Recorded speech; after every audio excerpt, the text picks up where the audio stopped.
TCM The Dream World, transforming lives, transforming India, where dreams come true. Come join with us. Bihari लोग सपना साकार किया था। कोई शक? चंद्रगुप्त विक्रमादित्य कहाँ के थे? भारत के प्रथम राष्ट्रपति कहाँ के थे? एक बिहारी चलेगा? दोस्तों, आप सभी लोगों को मैं सुरेश यादव, आपके पड़ोसी प्रांत यूपी मऊ से मैं बिलोंग करता हूँ। आप सभी लोगों के बीच में आकर के we feel honoured myself, मैं अपने आप को सम्मानित महसूस करता हूँ कि ये एक ऐसा प्रांत है जहाँ के लोग इतने कर्मठ हैं।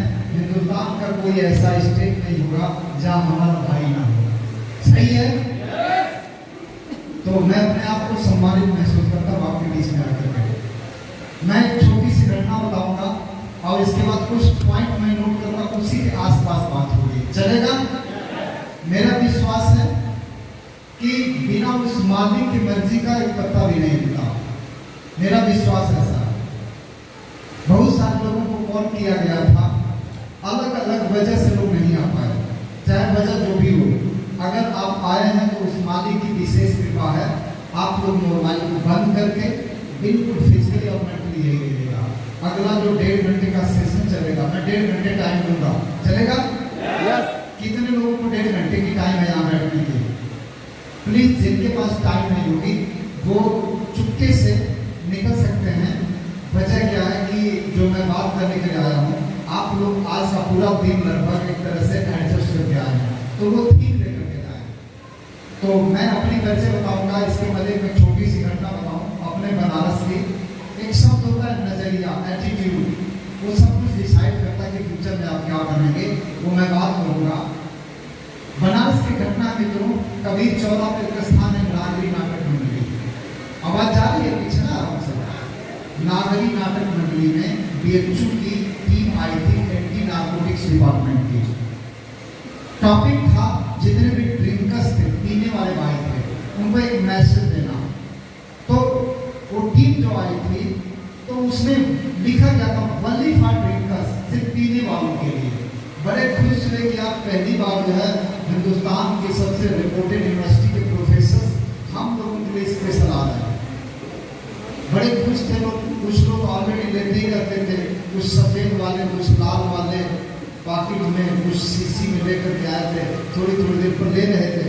जो वहाँ पर प्रोफेसर साहब थे उन्होंने बोतल रखा था प्लास्टिक का, और लोगों से बोला कि देखिए एक बोतल में आप लोग पानी डाल दो जो मिनरल वाटर होता है, और दूसरे में बोले कि जो सफेद वाला आप लोग पी रहे हो आइटम ये डाल दो।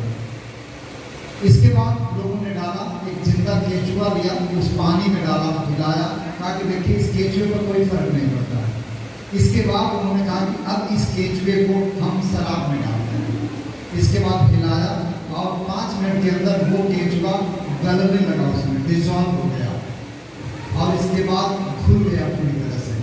उन्होंने दोनों बोतल को उठाया, कहा कि अब आप देखिएगा कि बोतल दोनों से है, एक में पानी है, एक में शराब है, और ये शराब हमारे आंतरिक अंगों पर क्या प्रभाव डालती है, रिजल्ट आपके सामने।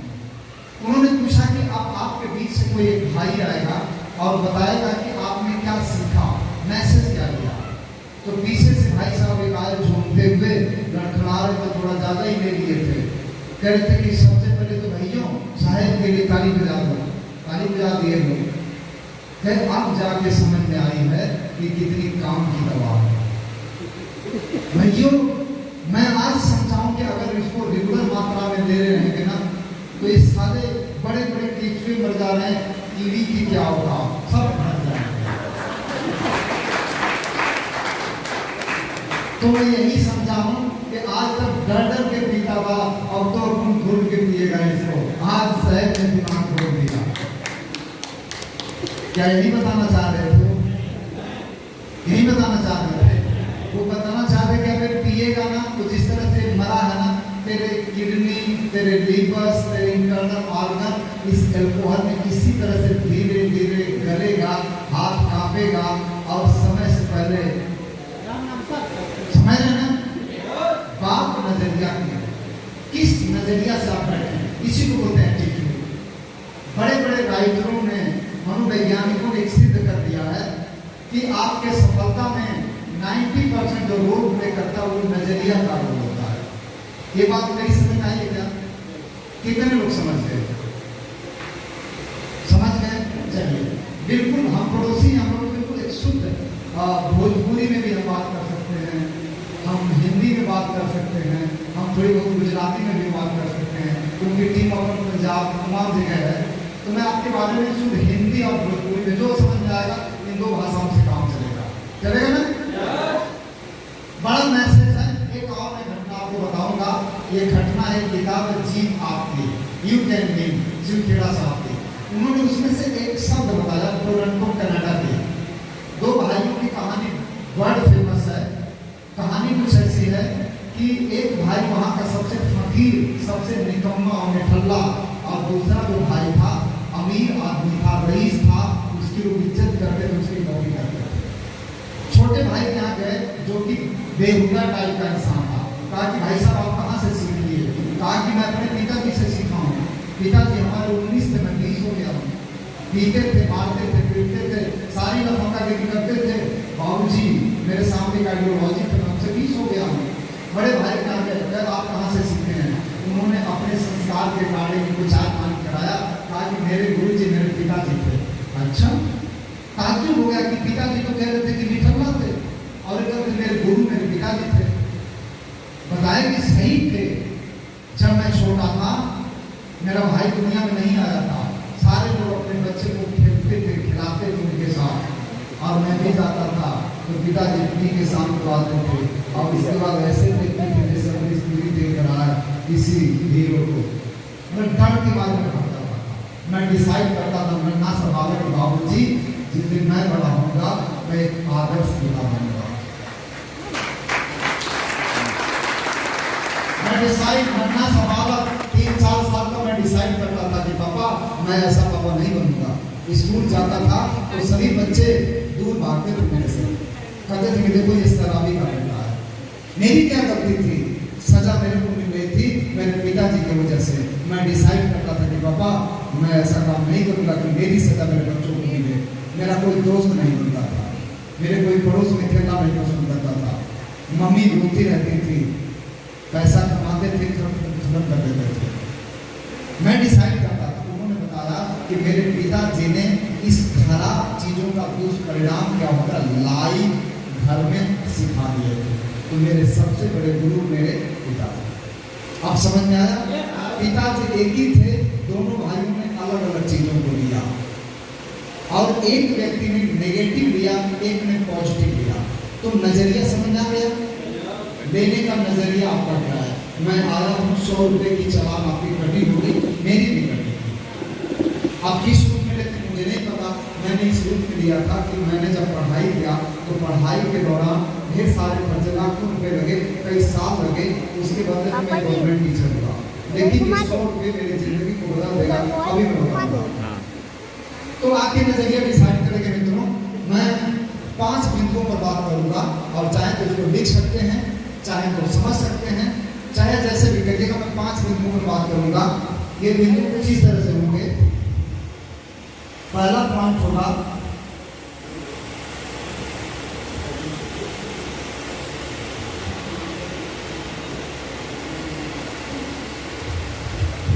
मैं कौन हूं।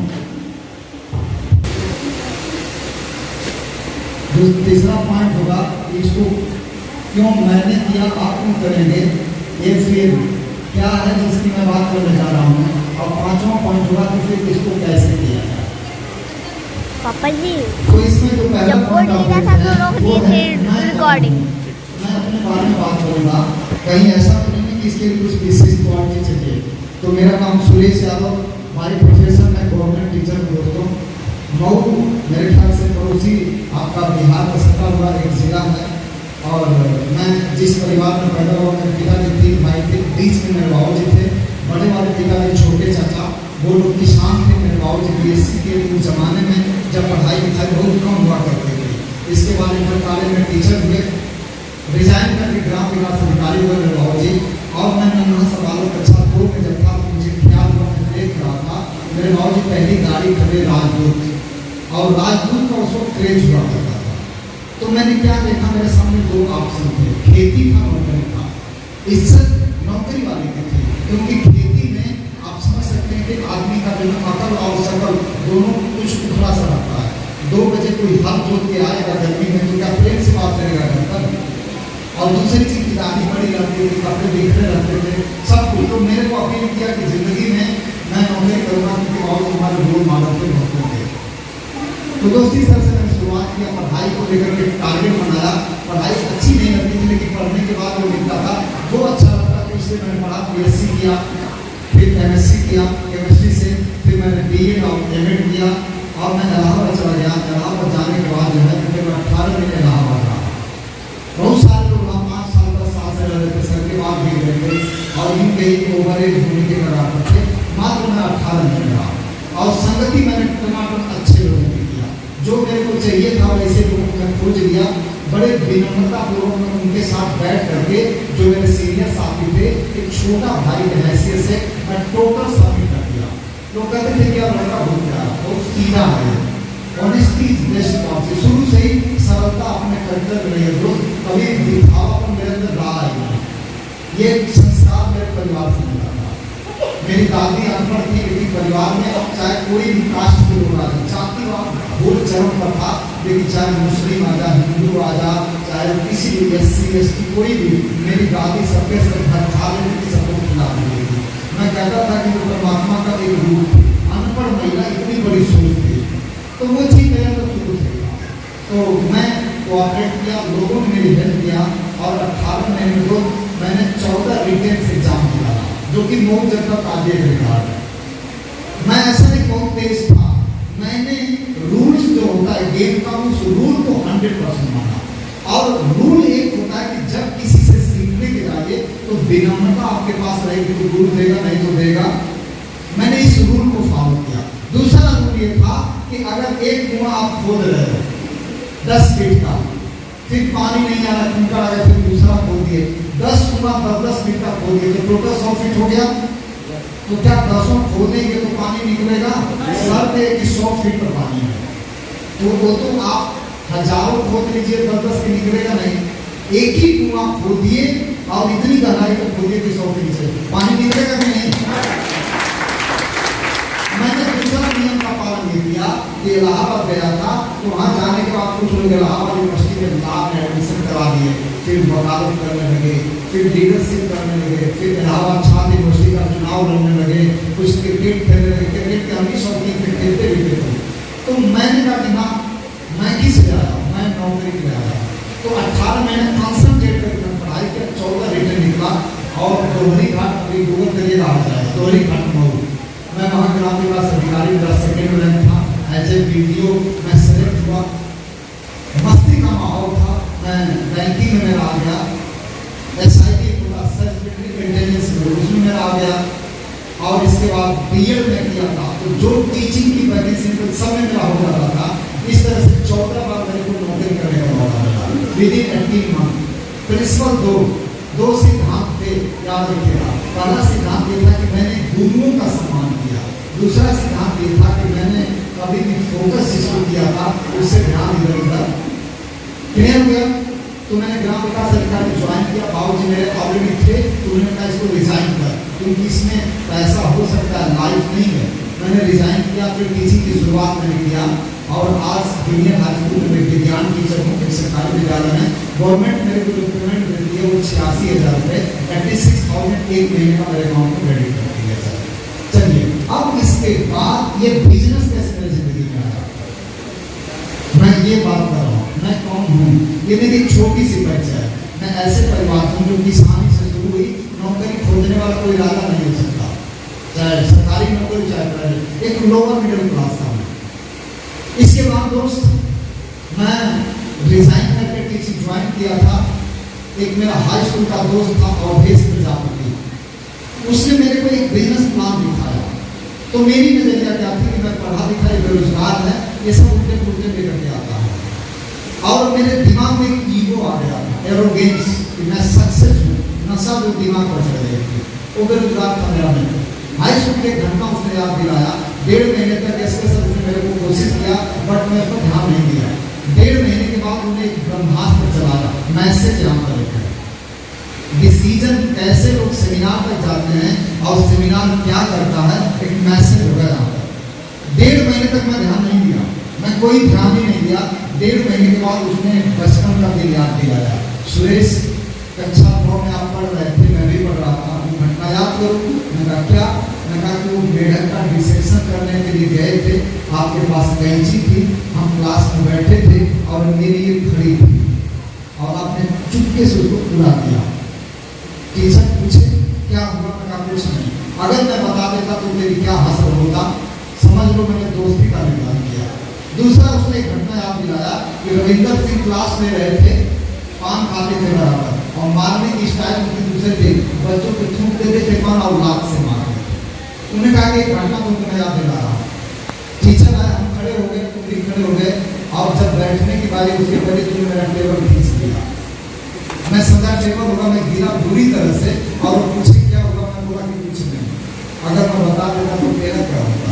मैं कहा कि पान थूकते और लात से मारते। कहा कि मैंने क्या निभाया? मैंने कहा कि आपने दोस्ती निभाया। कहा कि क्या यार, आज इतने मैं नलायक हूँ, मेरे कहने पर आप बनारस चल नहीं सकते। मैंने कहा कि बात तो सही है। जो सुरेश नहीं सुन रहा था उसने एक ऐसा वर्ड बोला, मैं कहा कि तो चलूंगा। मैं बनारस गया था। मैसेज क्या है कि अगर आप किसी व्यक्ति को ना इस तरह से कुछ ऐसी चीजें बता करके ले जाओगे तो वो आएगा। क्लियर हो गया? चलिए अब दूसरा मैसेज है, मैंने इसको लाइट नहीं लेता था। और जब मैं बनारस गया तो कहावत है कि आया ऊँट अब पहाड़ के नीचे। पहाड़ के नीचे मतलब वहां मैंने लोगों का वेशभूषा देखा, टाई, बात करने का तौर तरीका, एक सभ्यता, संस्कार। तो मुझे वो दिन आने लगे कि यार मैं इसीलिए तो परेशान हूँ। मैं ग्राम विकास अधिकारी को रिजाइन करके क्लास 1 की सर्विस की तैयारी के लिए मैं आया हूँ। ये तो ऐसे ही लोग हैं। MP सिंह संधू अमृतसर के आए थे, उन्होंने मुझे 2 चीजें रिकमेंड किया कि आप बाहर जाना, एक किताब होगी, उस किताब का नाम होगा रिच डैड पुअर डैड, और दूसरा उन्होंने बताया कि कुलीन देसाई के एक कैसेट मिलेगी, उसका नाम है आर्थिक स्वतंत्रता की चाबी।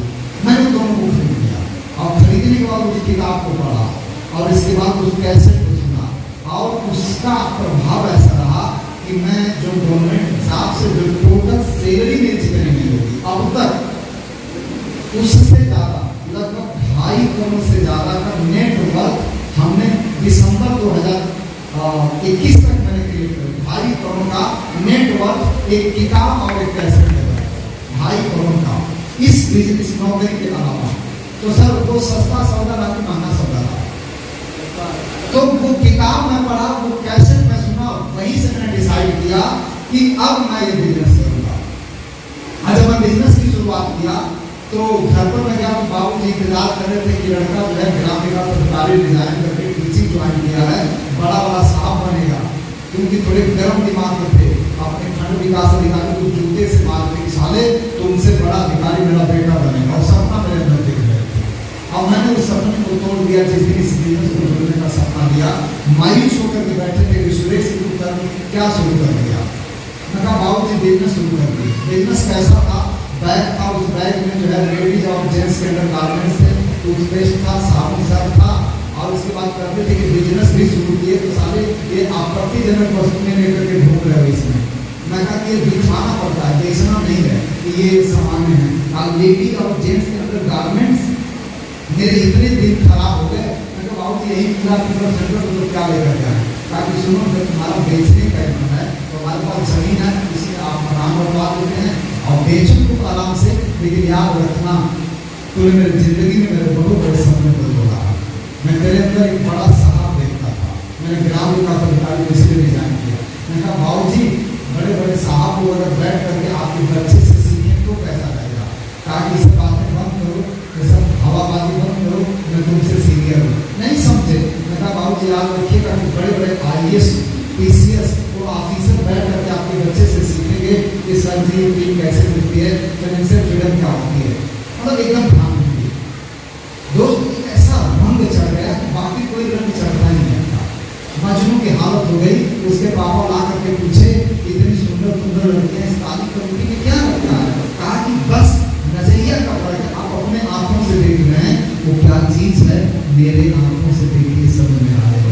ये डायरेक्ट सेलिंग कुछ ऐसा ही हो गया था। जिस बाबूजी के सामने मैं खड़ा नहीं होता था, मैं आमादा रहता था कि बैठे तो मैं इनको समझाऊं, और वो कहते थे कि मैंने तुमको पैदा किया, तूने मुझको नहीं पैदा किया। ऐसे करके माहौल इतना बिगड़ गया कि बाबूजी ने बोला कि अब आपके सामने दो फैसला, या तो बिजनेस को छोड़ो या तो घर को छोड़ो।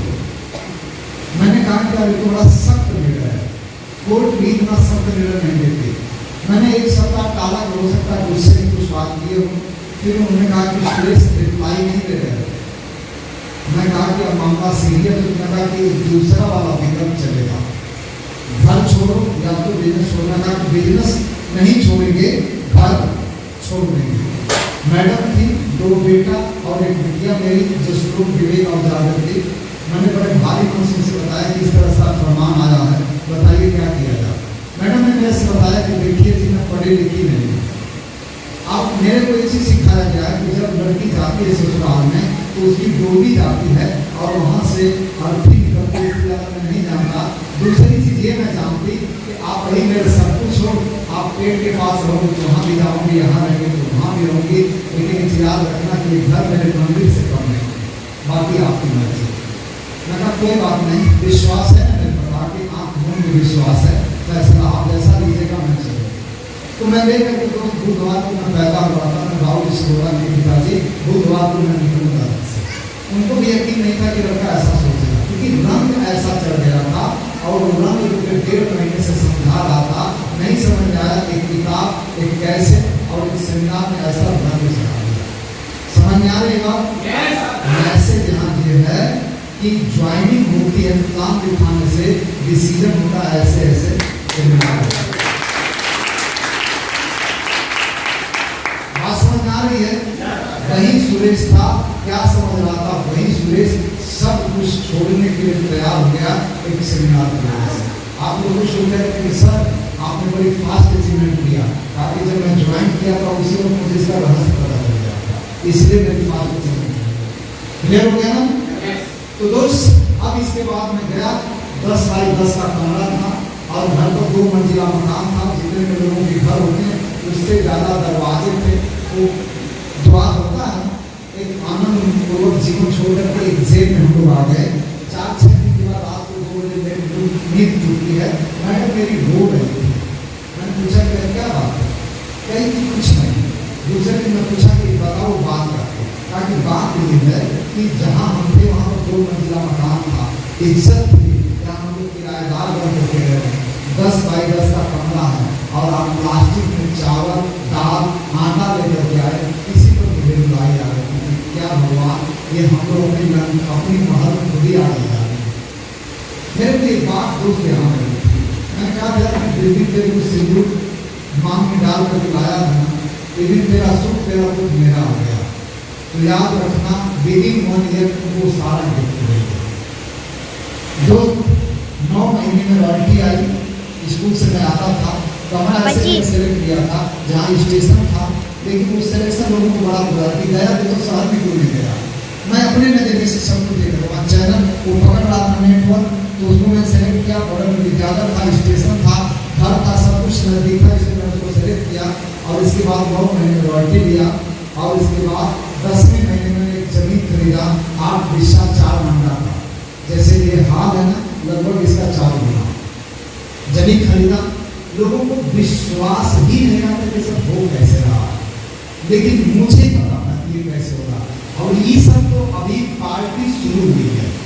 मैंने कहा कि शुरुआत है, इसके बाद जस्ट विदिन 1 ईयर इसके बराबर एक और जमीन दूसरों मैंने लिया। और मैंने कुछ टोटल 9.5 बीघा जमीन, जिसमें 3 बीघा पिताजी के सहयोग से, बाकी मैंने, यानी आज के डेट में अगर बात किया तो टोटल रियल इस्टेट की करीब 2.5 करोड़ के आसपास की वैल्यू थी, जो कि मैंने रजिस्टर करा। 15 दिसंबर 2021 को एक मैंने रजिस्ट्री कराया और वो रजिस्ट्री लोगों को चुने, लेकिन इसको हो क्या गया कि सारा हर साल रजिस्ट्री कराता 30-35 लाख का। ये चीज तो गलत है। मैं कहा कि ये अपने लोगों के लिए मजा है और दुश्मनों के लिए अगर सजा है तो ये सजा अभी शुरुआत है। ये सजा और भयंकर होने जा रही है, क्योंकि अभी तो पार्टी शुरू है। अभी तो पार्टी शुरू है। कह रहे थे एक टीचर ऐसा एक टीचर इतना खूंखार रूप नहीं लेता, वो तो लास्ट में रिटायर्ड होते हैं, वो गाड़ी वाड़ी होते हैं। इस साल आया 2016 में गाड़ी लिया, इसके बाद जो है जमीन खरीद रहा, मकान बनवा रहा है, इस समय भाई शुरू में रहता, फिट रहता, खुश रहता है, कभी इसको रोते लोग नहीं देखा। तो कयामत वाले वो सारे लोग दुष्ट टाइप के लोग होते हैं, मिलकर के कहेगा इसको रोको, लगा कुछ भी नहीं रोक पाओ। ऐसे ध्यान रखना आगे सब कुछ लिए। मैं कहा जनाब एसपी साहब, ये मैंने प्रोफाइल दिखाया, मैं कहा कि ये लोग अपने जाल में लपेटना चाह रहे हैं, मैं आने वाला बंदा नहीं हूँ। तो फिर मैं कहा कि इस जमीन को बंजर छोड़ दीजिए, ताकि वो सब चाह निकलना तो मैं भी चाह रहा हूँ, मैं ना दूँ, मैं जोड़ने के थोड़ी लिया हूँ, मैं तो दिखाने के लिए आऊँ। कभी तो पार्टी नेटवर्क का पावर मैं बताने के लिए कोशिश कर रहा था। दोस्त मेरा इंटरेस्ट नहीं है, इसमें जोड़ना होना है। इसके बाद उसे पीछा चला के जो अपनी दुनिया में मगन हो गया। और एक वो दौर था कि गांव वाले लोग पार्टी जैसे शुरुआती दौर में जब मैं बैग लेकर के जाता था तो बोलते थे कि आरसीएम जा रही है, और उधर से आता था तो कहते थे कि आरसीएम आ रहा है। मतलब मेरा नाम ही आरसीएम कर दिया गया था। मेरे को आरसीएम नहीं समझ आता, मेरे को डायरेक्ट शरीर का पावर समझ में आता है। तो दोस्त ये मेरी एक छोटी सी परिचय है कि आज के डेट में अभी जस्ट अगर मैं अपनी बात करूँ, सर्कल की बात करूँ, तो जैसे इंडिया के मैक्सिमम स्टेट में अपना अवेयरनेस है। अभी गुजरात में एक अवेयरनेस है, वहाँ जैसे हम लोग उतरते हैं, सरकार पर तो अडानी एयरपोर्ट हो गया, जब उतरते हैं ढेर सारे लोग उतरते हैं, लेकिन जब बाहर जाते हैं तो कार लगी रहती है, 10 लोग माला फूल गुलदस्ते लेकर के खड़ा रहते हैं, वेलकम करके जब ले जाते हैं तब मुँह पर देखते कि ये कौन आदमी, इसका कोई पैसे से मोड़ है क्या? अभी जैसे पंजाब में मेरे को जाना नेक्स्ट मंथ, गुजरात और पंजाब में जैसे अभी चंडीगढ़, अमृतसर, लुधियाना, दीनानगर, पठानकोट अपने प्रोग्राम लगे, वहाँ बैठा करके लोग वहाँ पर भोजन करा दे, जहाँ बेसिक आदमी को कराया जाए। कैसे कोई पैसे से मोड़ है क्या? जाते हैं लोग हरिंदर साहब के घूमने आ जाते हैं, लेकिन मेरे साथ वहाँ के लोग घूमते हैं साथ साथ। सर जी एक जिंदगी का यादगार समझ कर गया, पूरा हिंदुस्तान अपने एक परिवार में है। इसका कोई मोल है क्या? नो। चलिए ये एक छोटी सी मेरी परिचय है। अब ये बिजनेस आप भी कर सकते हैं। मैं बताना ये चाह रहा हूँ कि कोई विशेष खूबी की जरूरत नहीं है। 99% मेरे जिंदगी में रोल क्या प्ले किया, ये बिजनेस दे कर सकता, मैंने ये शुरुआती दौर में समझ लिया था। आप समझने के लिए तैयार है क्या? यस। एक हाथ जोड़कर के मेरी विनती है कि आप सभी लोग प्लीज ये चहल करने वाला काम बंद कर दीजिए। मैं एक टीचर हूँ और मैं अपनी कमजोरी बता दूं ना कि जैसे लड़के लोग जब भाई लेते हैं, सोते हैं, उठते बैठते हैं, तो मेरा वेतन टूट जाता है। क्या 1 घंटे और बैठ सकते हैं आप लोग? यस। मामला जिंदगी का है, क्योंकि मेरी जिंदगी एक सेमिनार से बन गई। चलेगा? यस। तो ये पहला टॉपिक मेरा कंफर्म हुआ कि मैं कौन हूँ। मैं कोई किसी दूसरे घर से नहीं आया हूँ, एक लोअर मिडिल क्लास का लड़का हूँ। एक जिंदगी सेमिनार से बदली और जो परिणाम तो आपके सामने है। इस बिजनेस में अगर हाईएस्ट लेवल की बात करें तो 2,07,000, 2,07,000, 2,07,000 इसी एक महीने का पर्टिकुलर हाईएस्ट मेरा अमाउंट रहा है। और फिर वही कहानी कि अभी तो पार्टी शुरू हुई है, अभी कुछ खास हमें शुरुआत हम लोगों ने किया। ये बिजनेस को कौन कर सकता है? बिजनेस को करने के लिए ध्यान से सुनिएगा, 18 वर्ष की एज होनी चाहिए, भारतीय होने चाहिए, कोई दूसरे देश का नागरिक नहीं कर सकता। ढेर सारे एग्जाम्पल्स में 2 एग्जाम्पल्स दूंगा। एक एग्जाम्पल दूंगा मिस्टर दिनेश चौधरी साहब का, दूसरा एग्जाम्पल दूंगा स्वर्गीय ओपी शर्मा साहब का। समझिएगा, मैसेज है, हाई स्कूल में 3 टाइम फेल और IAS ऑफिसर। एक व्यक्ति जो कि हाई स्कूल में 3 बार फेल था और दूसरा IAS ऑफिसर था। कुछ बात समझ में आ रही है? ये सब दोनों शक्तियों को आप यूट्यूब पर सर्च कर लीजिएगा, इनकी वीडियो कम मिलेगी, इनके लड़के रवि शर्मा की ज्यादा मिलेगी। ये हाई स्कूल में 3 बार फेल था। मिस्टर दिनेश चौधरी साहब की बात कर रहे हैं तो आप यूट्यूब से डाल देना दिनेश चौधरी आप आरसी बिजनेस, इसके बाद आप अपना नाम डाल दीजिएगा। अब पता चल जाएगा कि वो चीज क्या है और आप क्या चीज। हाई स्कूल में 3 बार फिर 2270 रुपये की नौकरी कर रहे थे। कुछ बात ऐसी खटक गई कि वो बात को लेकर के इसने एक व्यक्ति को गुरु बनाया, मुकेश कोठारी साहब को। गुरु ने एक मंत्र दिया कि लगे रहो लगन से, जो कि आपने जो रिस्ट बैंड है इस पर लिखा हुआ।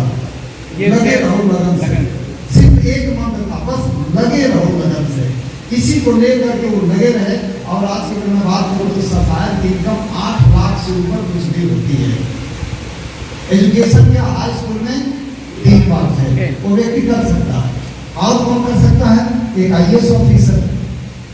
जैसे आप लोगों को लगता होगा कि यार ये बड़े लोग करते हैं, मैं नहीं कर सकता, तो दिनेश चौधरी इसके एग्जाम्पल है। आपको ये लग सकता है कि यार ये तीनों स्टैंडर्ड है, तो क्या IAS से ज्यादा आपकी ऐसी है क्या? तो आप कर सकते हैं कि नहीं? यस। पहले प्रश्न का जवाब को मिला। दूसरे प्रश्न का मैं पॉइंट टू पॉइंट बात करूंगा कि मैं कौन हूं, क्लियर हो गया?